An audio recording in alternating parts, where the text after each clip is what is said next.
myeloid, and then right here we have the digastric. And then if you go down just a little bit more, right here you see the sternomastoid. So here we have the clavotrapezes, and then just a little bit more down we have the clavodeltoid, and then just right here we have the pectoralis major, and then just a little bit more down we have the pectoralis minor, and then towards its abdominal area we have the latimus dorsi and the external oblique. So right here we have the rectus abdominis, and then inside we can see the internal oblique, and then this little flap right here is the external oblique, and then right here you can see the transversus abdominis. Here we have the acrometrapezes, levator scapulae, and then just right here towards its head we have the clavotrapezes. So right here we have the spinal deltoid.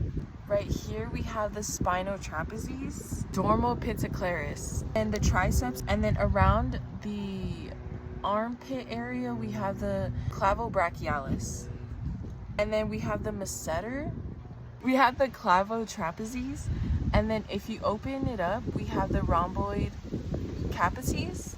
The outer part we have the splenius.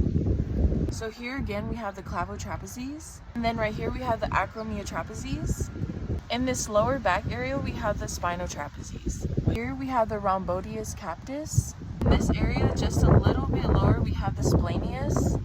In this middle back area we have the rhomboideus. Just above the spine we have the supraspinatus.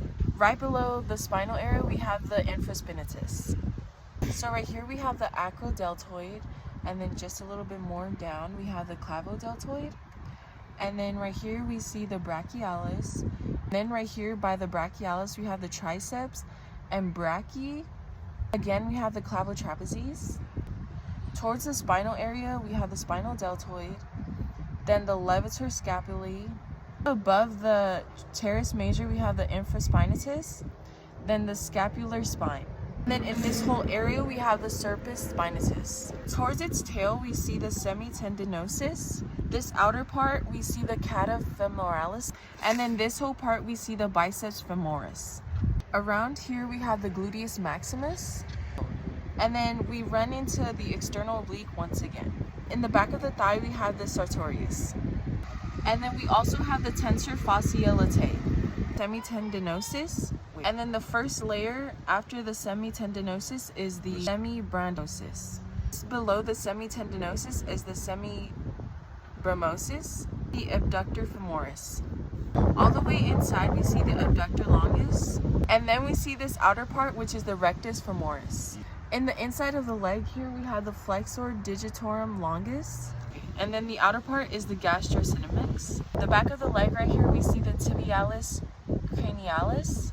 And then towards the middle of the leg we see the peroneus longus is the extensor digitorum longus.